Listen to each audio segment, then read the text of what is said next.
My name's Adam. I'm one of the hosts of this. I'm joined by Pete, and our guest today is John Hearn. And I think I'll give a touch of background about the series, and then Pete will add a little his 2 cents. We'll introduce John, and we'll kick off and get going.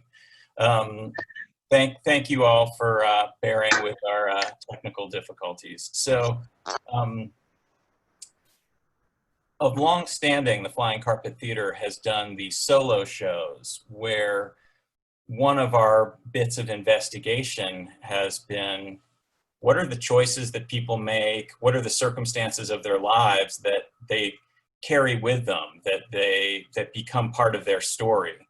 And again in the solo shows we've done, how family works in people's life story has been such an ongoing and important theme. And so this series, which is admittedly a little bit to the side of that live performance stream, is a further investigation of that big idea. What is the role of people's families in their lives? And we're talking with folks who've in some way looked at their own family history. So, Pete has been a deep seeker of family history and thus joins us as a co-host. So, Pete, do you anything to amplify, add, etc.? No, I wouldn't even dare to try to improve upon what you just said. It was great. I'm really looking forward to hearing your story, John, and kind of seeing where this search has led you in the past, and where do you think it's headed in the future, maybe? I'm sure as we go along, we'll have lots of points of contact between our experiences. I bet that's true. We might even be related. Hey, it's possible. I'm sure we are. Quick question, Adam. Is this on Facebook? Are we doing this live? We are, yeah. Okay. All right. Yeah. I had Meredith wants to get on too. So anyway, go ahead. The John and I went to college together. That's how we know each other. And we got into a conversation a couple of weeks ago about looking at our families. And John said he's been doing this virtually as long as he can remember, starting at age 9. So, which is kind of incredible. John, do you want to talk a little bit about the role of family history in your life before we dive into more specifics? Well, I mean, first of all, the role of history in my life. Both my parents are historians. So growing up, it was hot and cold running history in the Hearn household. It was very alive, it was very real. My father's focus was on architecture and art. My mother's on revolutions. And there I was growing up in Pittsburgh, Pennsylvania, where neither of my parents are from. And like anybody, I was trying to figure out where I fit in the world. And I found it, or I found a way of thinking about it one day when my grandmother, who lived in Florida, invited me to come down and visit her when I was about 9 years old. And I flew down there all by myself with my big stuffed Tyrannosaurus Rex named Rexy. And I drove with her from Florida to Alabama, where my father was born and raised, and where my grandmother was born and raised.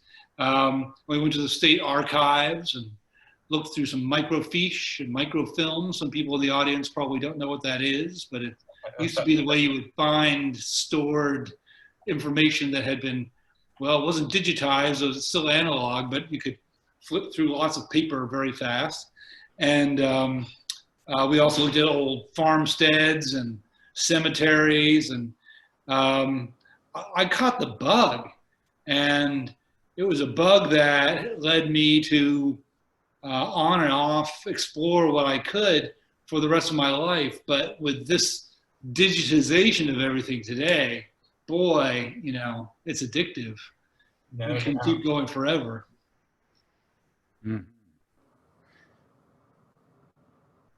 I guess what we were hoping to do is to get you started with, now that we kind of get a little taste of what the role of family history has been for you, to actually just get you started talking about an ancestor, some notable individual in your story that you've discovered that's you think is especially interesting. I was thinking about this. I was excited for this moment, and I was sort of meditating on all the people who I've met in my research about my family and who I would want to introduce to you. And one person quickly came to mind. I want you to meet a woman named Obedience Motley. If you could picture her, she's almost 6 feet tall. She's in her late teens, early 20s, in the late 1700s, the early days of American history. And she's standing at the threshold of her family's farm with a gun. And she's pointing it at an older man who's begging her for forgiveness. And the reason this man was begging her for forgiveness, he was a person that she had not seen in a long, long time, but he used to be a neighbor of hers and her family's. And last time she saw him, it was during the American Revolution. And that man was leading a raiding party as part of a bunch of royalists or loyalists, people who supported the British. And they came and visited Obedience's family's farm, asking for her dad, whose name was Joseph. And the reason they wanted her dad is because Joseph was out collecting supplies to support the war effort for the Americans. And in the house at that moment were about 6 or 7 small children, Obedience being the eldest at about 11 years old, about the age of my daughter Vivian today. And this neighbor and his compadres were trying to force Obedience's mom to tell them where Joseph was. And her name was Martha, and Martha refused. She refused, and she had a little newborn baby in her arm, in the crook of her arm, but that didn't stop this man from murdering her, killing her right in front of Obedience. So suddenly there was this family of children without a father out collecting supplies somewhere and a mother who's just been murdered by their neighbors. It came to be that these children would be raised to a great degree by one of the family's slaves named Rebecca. And Rebecca would tell stories about how she had been in her original country a princess, and that she was in the fields one day in Africa scaring away birds from the crops. And someone put a bag over her head and kidnapped her and brought her to the Americas. And she apparently had tattoos of flowers on her chest. And she spoke a language that only one other slave on the farm spoke, a young man. And one day the young man was found hanging from a tree. And when asked, Rebecca told whoever was listening that this young man had decided that he needed to go back to Africa, which is an incredibly heartrending story. So here's this family, the children being raised by Rebecca. Joseph comes home eventually. And fast forward to the moment where I first brought you, when she's in her late teens, early 20s, and this man, this neighbor has returned, fallen on hard times, and Obedience Motley shoots the man dead. Obedience Motley shoots the man dead, and shortly thereafter decides to marry the man who is her tutor and sometimes dance teacher, a guy named John Moorhead. And John Moorhead and Obedience travel from Virginia to the mountains of North Carolina, trying to make their lives, find some land to farm. And somehow they have about 6 or 7 kids, and somehow they manage to educate them all. Somehow they're finding instructors in Greek and Latin in the mountains of North Carolina in the early 1800s. And their 4 sons all go to the University of North Carolina at Chapel Hill. And one of them, John Motley Moorhead, becomes eventually governor of North Carolina and founds a railroad and also founds a women's college in North Carolina that exists today. Are the Moorhead Scholars named after that gang? And Yeah. wow. No, wait, I have so many questions. Pete, you must have a million too. Where you kick off? Well, I mean, I'm just sitting here like agog, just not only at the incredible story you just told, but and the way you told it was just I was riveted. I'm so intrigued. I mean, maybe this is a question for a little bit later about how you figured all this stuff out. I mean, you're talking about a period for which I'm assuming there is, not a ton of documentation, but how you've provided details and given this narrative of these people that sounded like it was like a John Ford movie. I mean, I thought it was like The Searchers or something. And what question?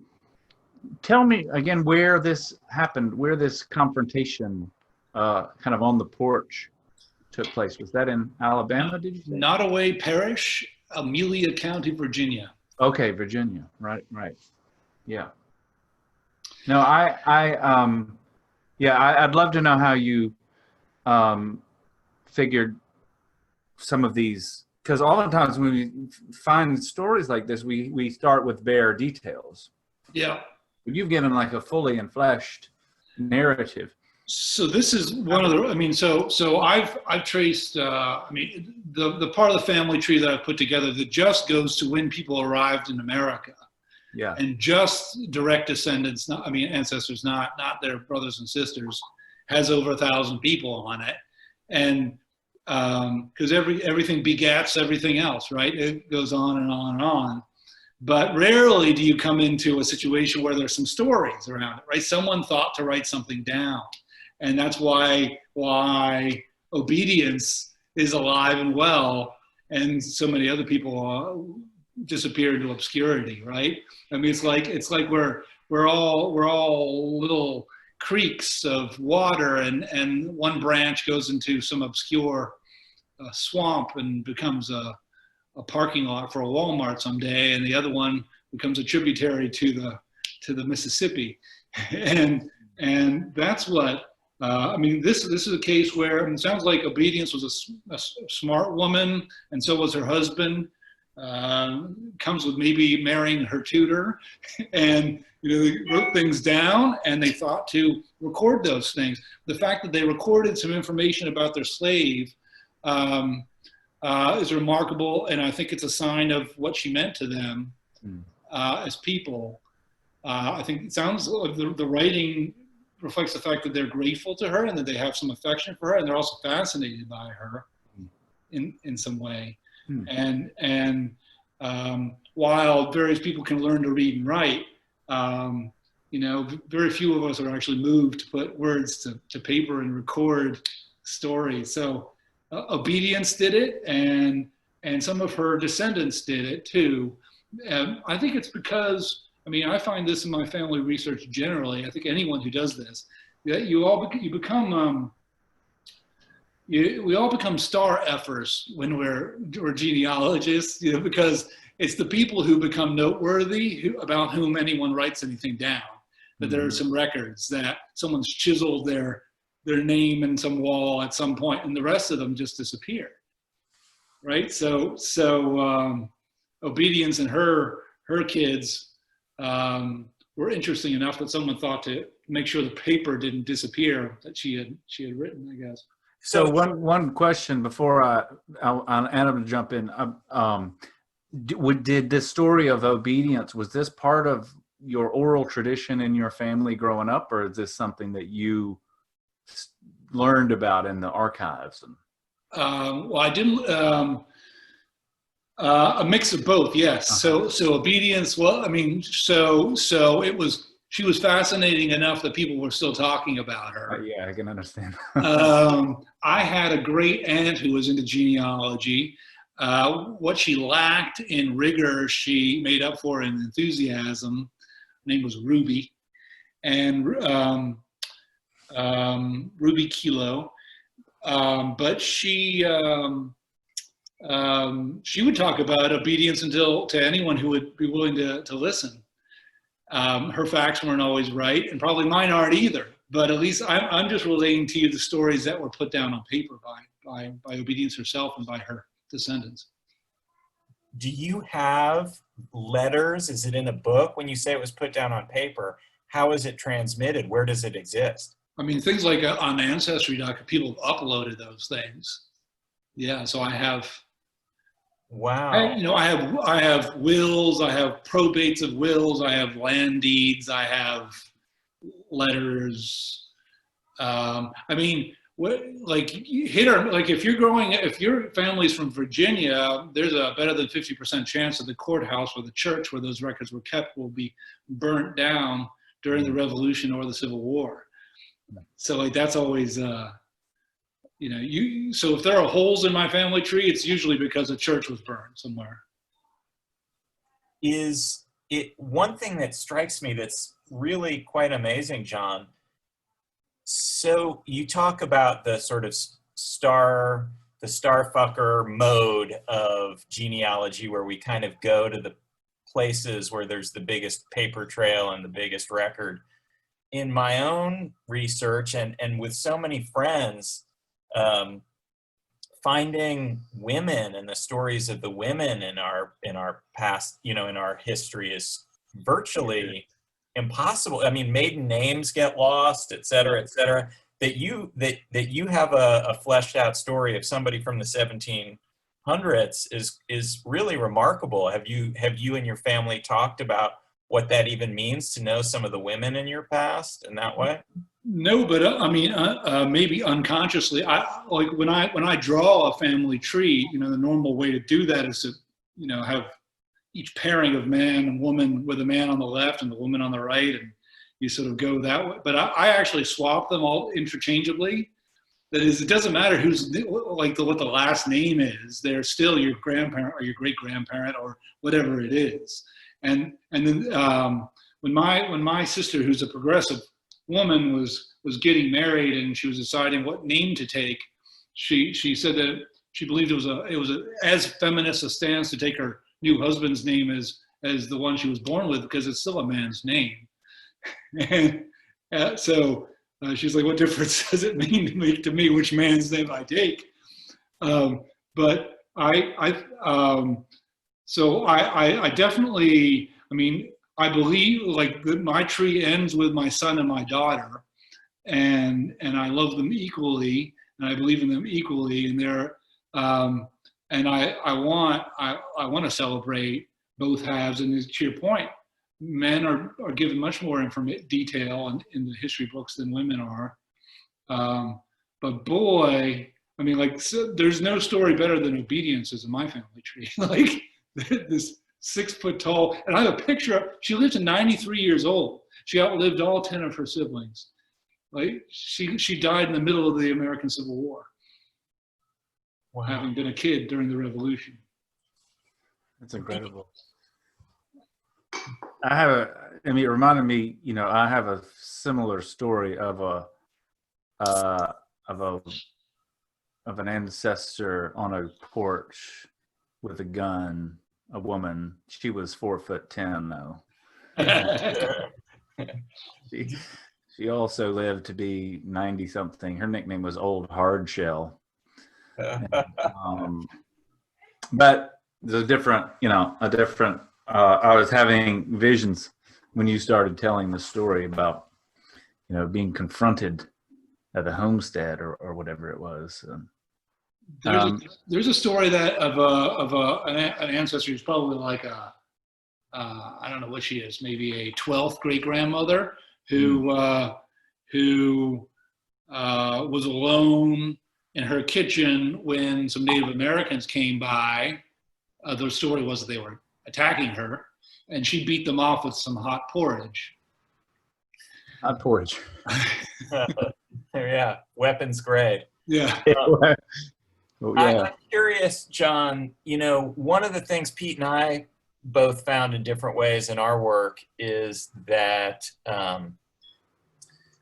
family lore tends to kind of create especially ennobling narratives about certain ancestors that, you know, and it seems to me in a great way that Obedience's story would be something that your whole extended family could take some level of inspiration and pride in many elements of the story. I'm curious if in the work that you've done and the research that you've done, you ever came across an ancestor where the family lore didn't match up with what you found and how you wrestled with that.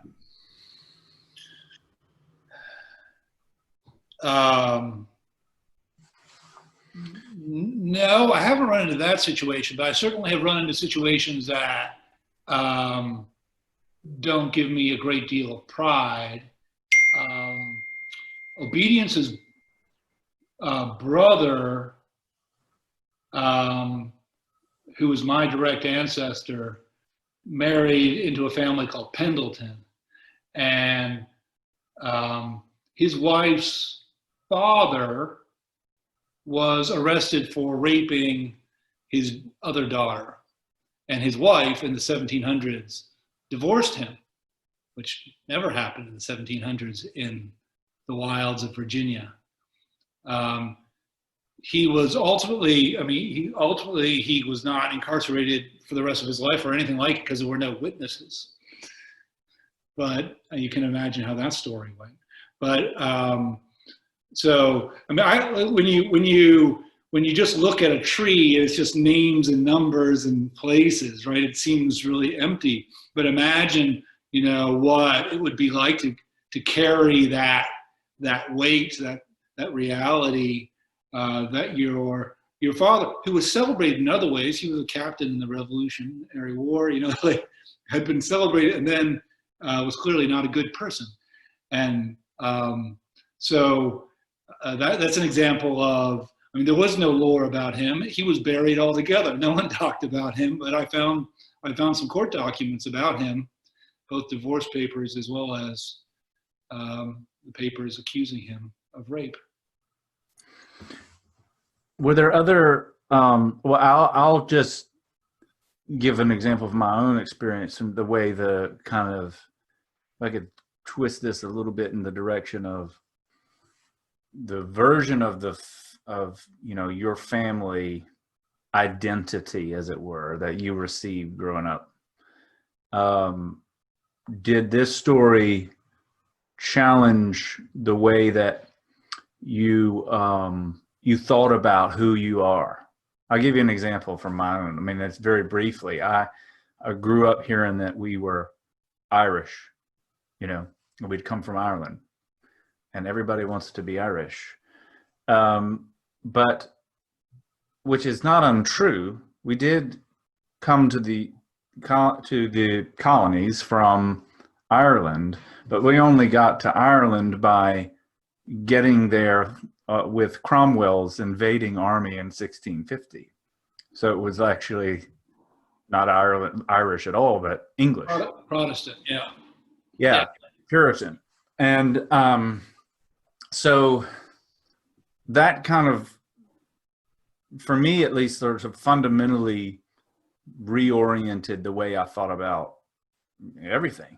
So it was there, did that, either Obedience or the other man you just mentioned, did either of those discoveries affect the way you think about yourself as a member of this family, or the way you know, affect your sense of who you are in the world, if that makes any sense? My appreciation of these stories and stories like them got really changed in the last few years in my current life when I had the opportunity to work with some people developing cancer cures, and they were geneticists. They were some of the first inventors of immunotherapy that you may have heard of, and they taught me something which may be blazingly obvious to you and many people, but it was a revelation to me, which is that our genes change during our lifetimes as we are exposed to anxiety or joy or bad nutrition or great bounty, or that genes are not predestination. They can be affected over time. Our affected genes become cancer. They can also become a strength. We can pass them on to future generations. But all that's to say that like before, I probably would have been tempted to believe that I am in some way the sum total of all the people who lived before me. But now I think of it as not just like a tributary of a river, like as I was saying before, but also of the circumstances through which the river flows. That as all those people were changed by their lived experience, that woman who I mentioned, whose sister had been raped by their father, she was physically changed, no doubt, and the children she bore after were different a bit because of that. We all bear the scars and the rewards of our predecessors. And anyone who's had a child, and you realize the extent to which they're a complete stranger, right? That they're sort of like you and your spouse, but then there's like, what is going on with that? What you can do with her left eyebrow? Like, what is that? And you realize that there's someone in the great soup behind you who is like that you don't know.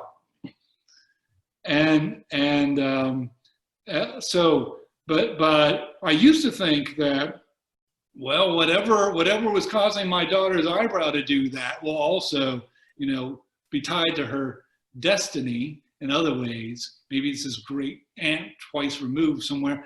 But in fact, I don't believe that anymore. I believe that she has the power to act independently if her circumstances are right for her. Speaking of your children, how much of this, I know this has affected my own attitude towards this past history, but how much of your having kids is a factor in your sense of attention to your own past? In other words, do you feel like you're doing it for them in part? I mean, will you you share presumably at some point these stories with your own children, or? I do bore my children with these stories.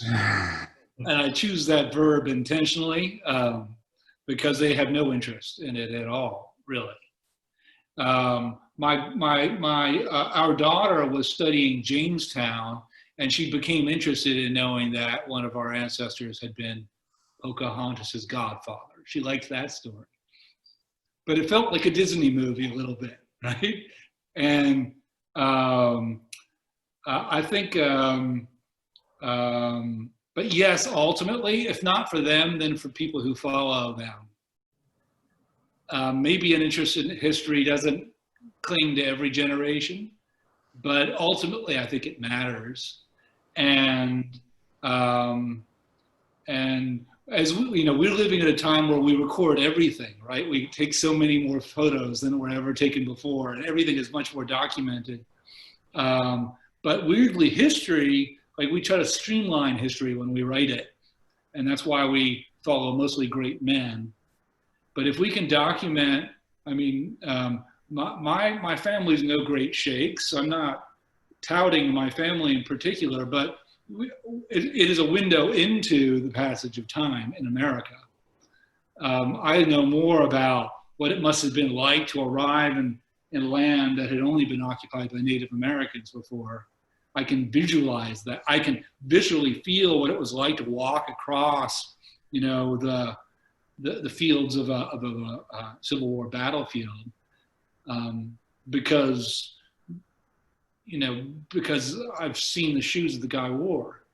You know, like, it's very vivid and real because it's because they're tied to a family. It gives me a lens, a window into it. John, are there, in addition to the folks you've spoken about, we're going to kind of move to a bit more general talk of history and family in a second, but we wanted to give you another opportunity if there was another ancestor of yours that you wanted to introduce us to that you feel in some way helps build out the story in a different way. Well, I am in the great American tradition of mashups.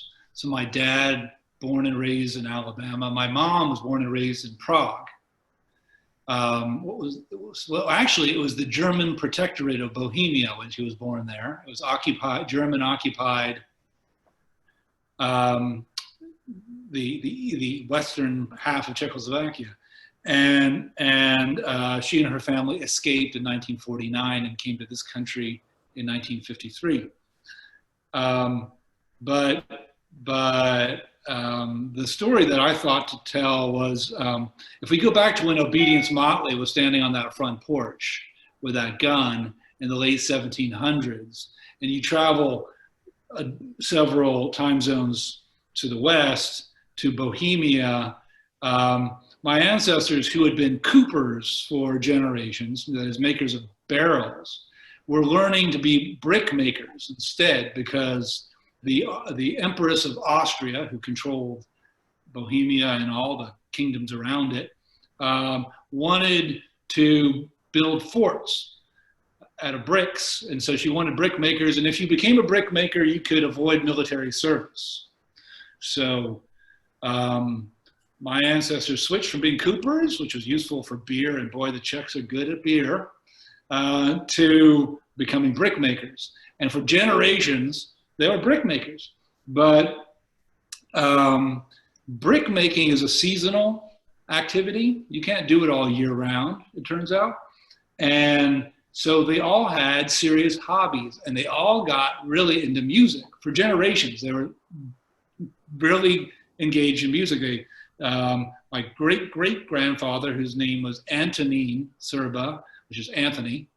There may have been 18 generations of Anthonys in that family. Right. He played several instruments, and he was in all these different groups in this little tiny town. I looked it up today. The population today is 60 people in this little village, but it's closer to a bigger village. But anyway, the point is that after generations of brick making, his son, my great-grandfather, also Antonin, could finally make music his main gig and not a side gig.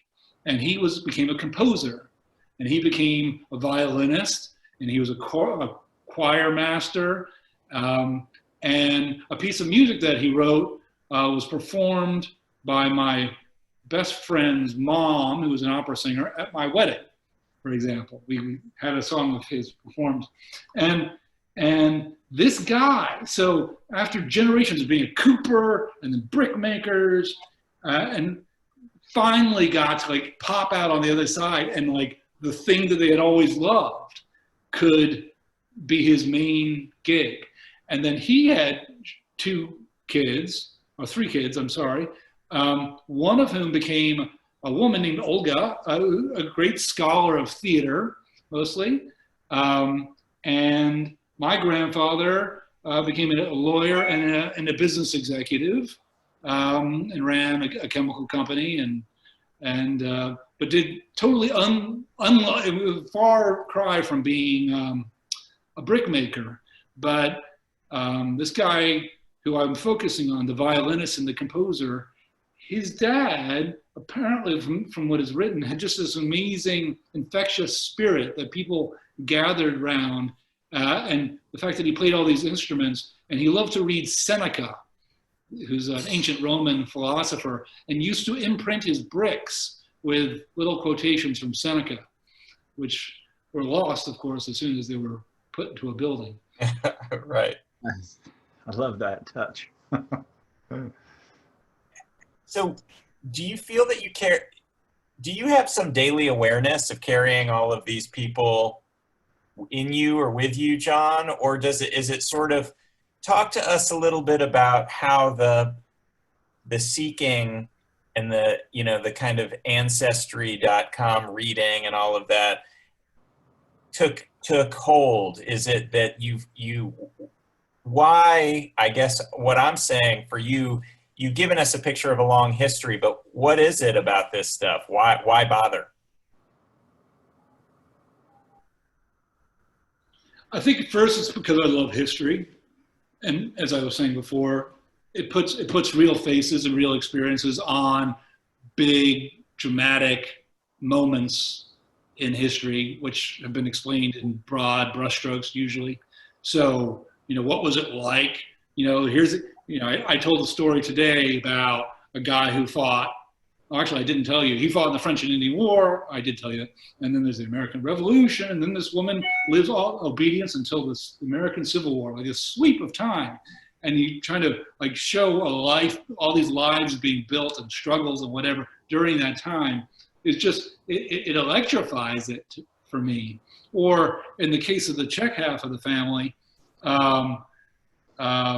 that man who first became a composer and a musician, his dad was Czech, but his mom was German. And both those ethnicities lived alongside each other in that world, but they weren't exactly friendly. And it sort of made them both unpopular by being together. And understanding that tension, it was in a moment when the Czechs were trying to exercise an identity separate from the Austrian Empire. And that would actually get, be made a life after the First World War, and they became a country for the first time. But all these slowly gathering trends, which I get to visit through real living people. I love that. And I don't think it doesn't predestine me in any way or my kids, but it just makes life feel worth living. It gives it dimension. It's like people who know a great deal about nature and can walk through the forest and, point out all the 7 birds that they hear, or all the rock formations that they see, or all the,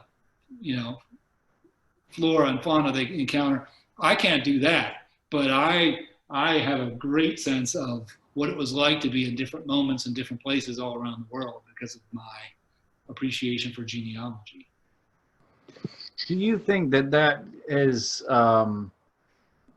has contributed to a greater sense of understanding, not just of history, but of other people? Like, how has it affected, your relations, I guess, with other people? I mean, does it make a difference to the way you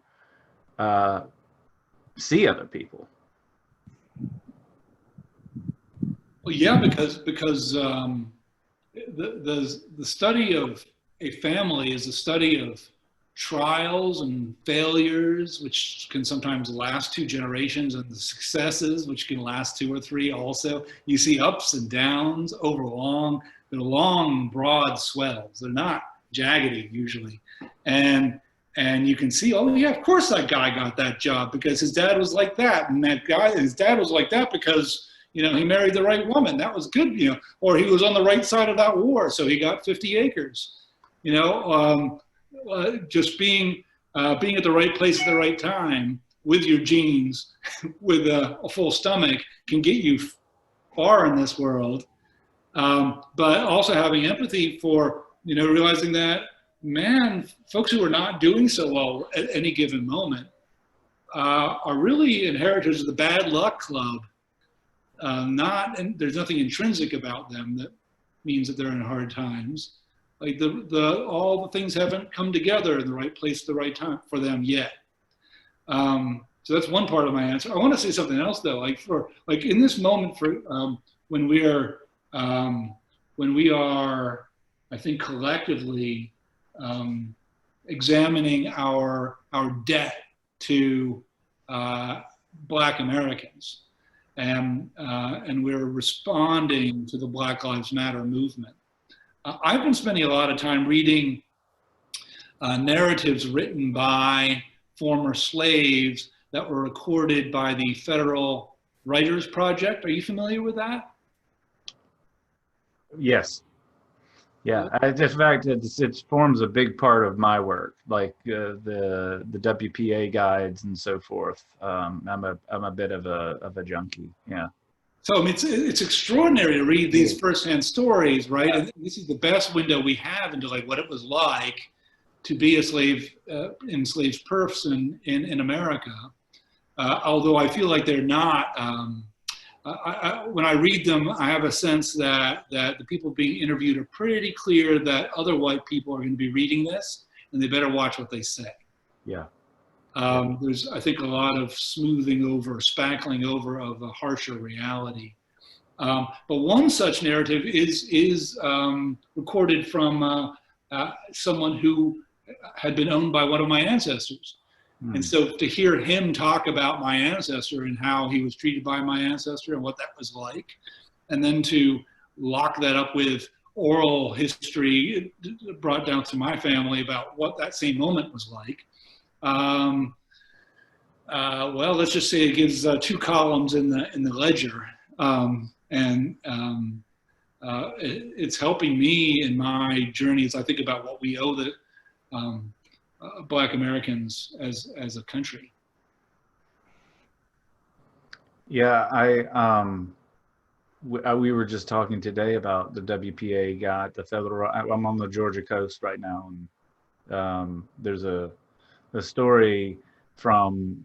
I mean, this to me is a good example of. This may be a much more general question or comment about cultural memory and the way in which that is not typically transmitted, especially where it concerns African Americans, Native Americans.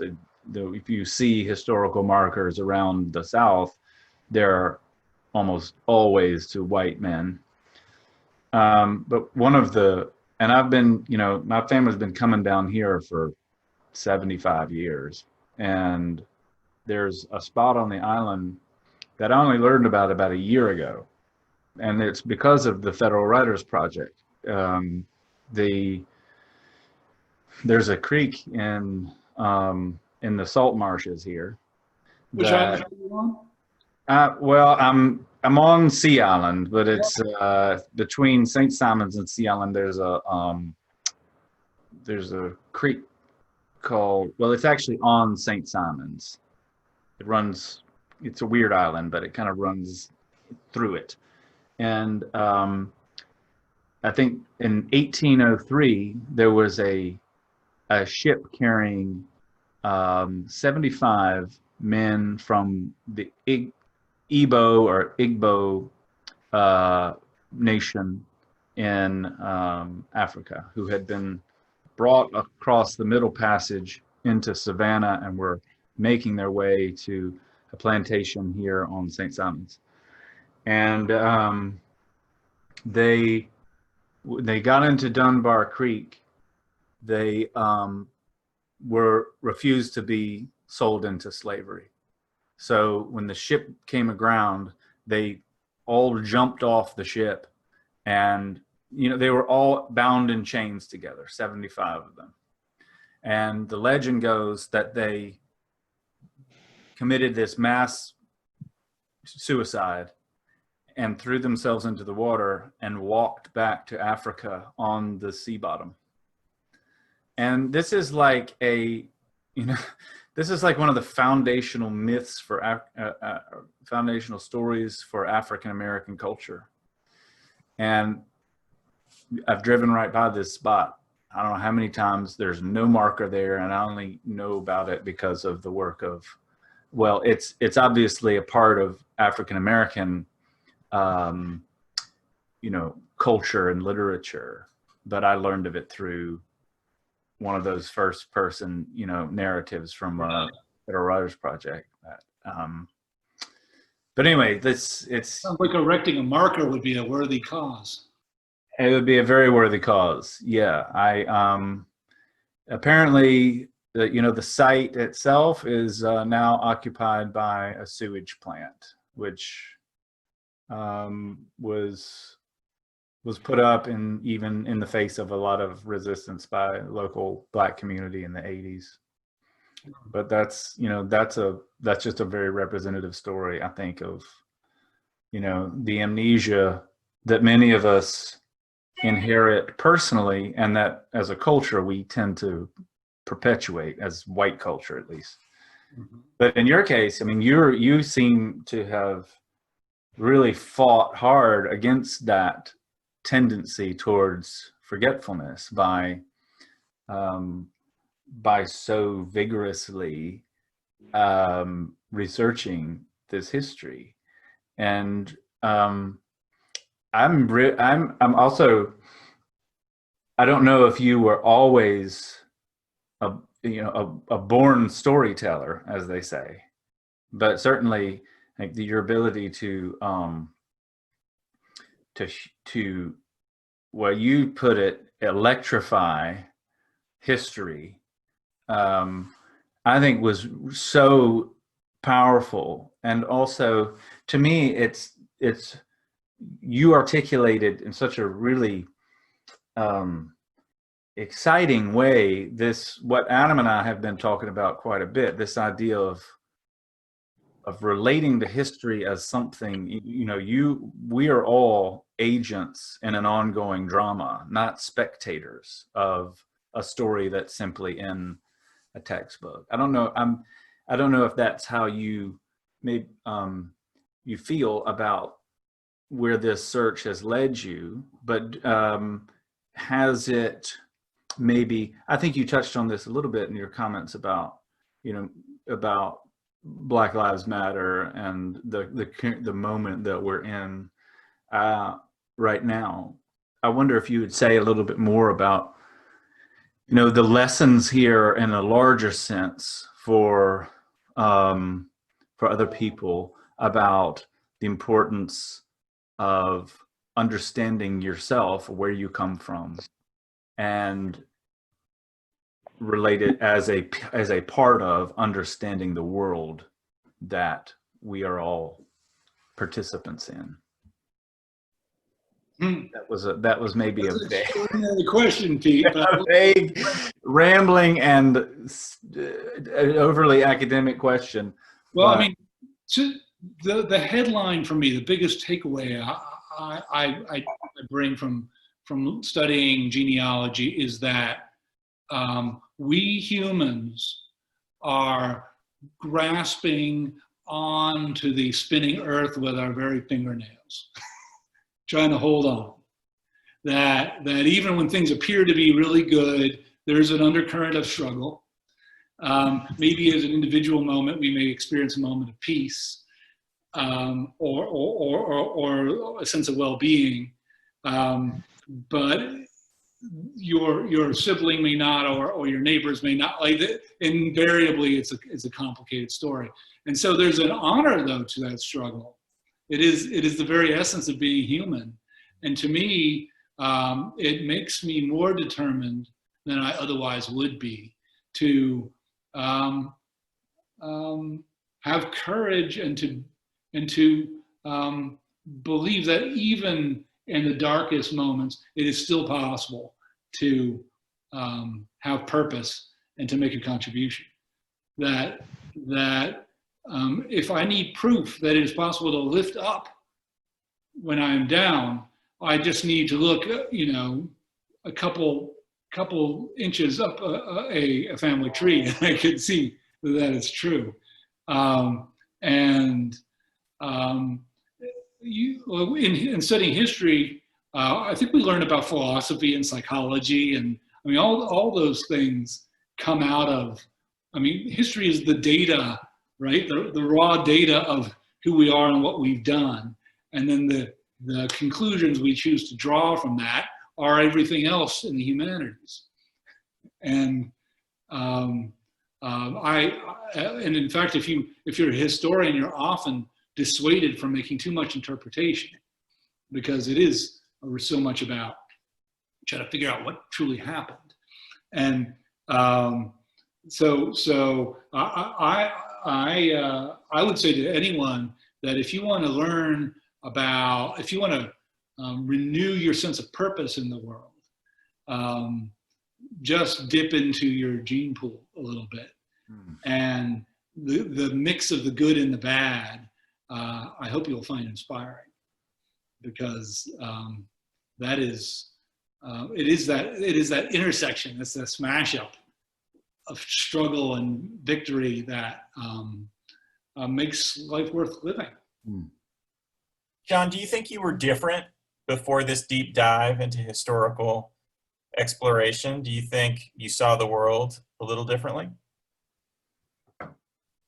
Well, let's be clear, I was a strange child.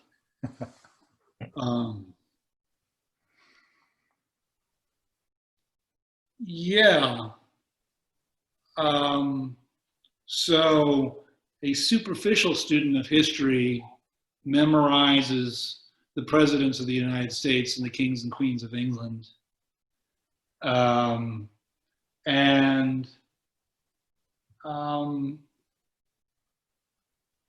Being an amateur genealogist makes you, I think, more empathetic. Makes me more empathetic to other people and their struggles. And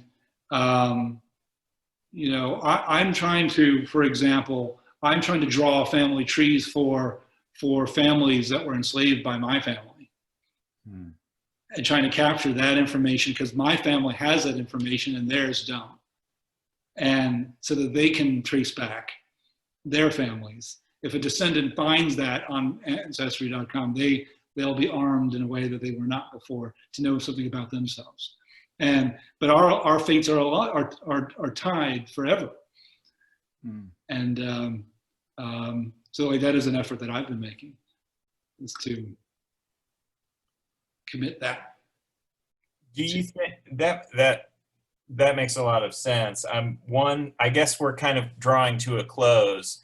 So maybe just a very few more questions here. One that I'm very curious about, we talked a little bit about your kids, and you know, I know you said it with sort of a warm sense of humor about boring them, but I'm wondering if there's in the end, you know, there's anything you feel is an absolute that, like, if I have to transmit this part of our family story to the kids, they have to know about this, or they have to have this value as best as I can give it.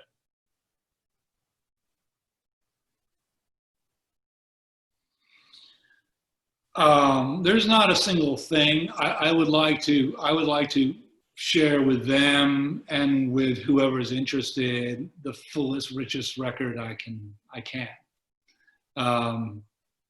And leave it up to them what they want to do with it. I find, I mean, I'm tempted sometimes to put together a little books that would give different slices. So, for example, I decided to research the history of the house in which we live in New Jersey, and all the people who lived in our house. Just because I find that fascinating, right? That's another way of thinking about a place and time. And I think I will try to compile all the stories about people who were enslaved by my family in one place and one time, and create a record as much as I can of that. I've designed a gigantic family tree. I'm not sure if there's a printer in the world big enough to print this thing. There'll have to be a billboard somewhere. I'm going to need a new house. But I would like to make that a reality. I'm so inspired, John, by, I mean, it's a simple idea, but I think it's a perfect one in that your family has a rich paper trail relative to many. and that you're taking taking some portion of your seeking to create additional paper trails, especially for folks for whom that's harder, is, I think, I like that idea so much. I wonder if there's some way we can name it and promote it as an idea. I think it's fantastic, as part of the kind of seeker mode of giving back in a way. Well, I mean, among the many things that we stole from enslaved people is their sense of history and context, right? And so if we can do that, a lot of these narratives that Pete and I were bantering about, people will refer to, my mom was this person, and my dad was that person, and my grandparents were these people. And if you, well, I mean, if you can match that up with records that you have, boy, then suddenly you have something really meaningful. If you watch Finding Your Roots with Skip Gates, you see how rare it is for especially Black Americans to be able to reach back before the Civil War. Yeah. So yeah. No, I love your idea, though, Adam. I think it could be by putting these two things together. These two, any oral tradition, any recorded narratives with actual records, we could do something pretty wonderful, I think. Yeah.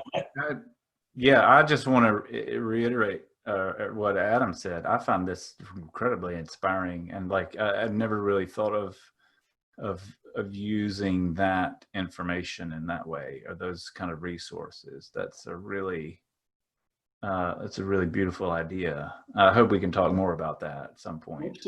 Love to. Yeah.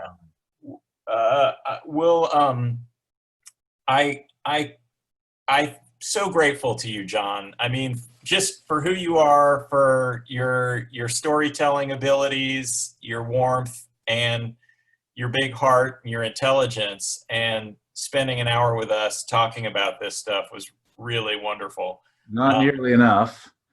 No. Agreed. I'm inspired by you and what you're doing. This is, I hope, the beginning of something greater and bigger, because I think you're really scratching a surface of something that really deserves to be explored much more deeply. And the asking of why instead of how and what of genealogy is a revelation. And you could teach us all a great deal in your exploration of it.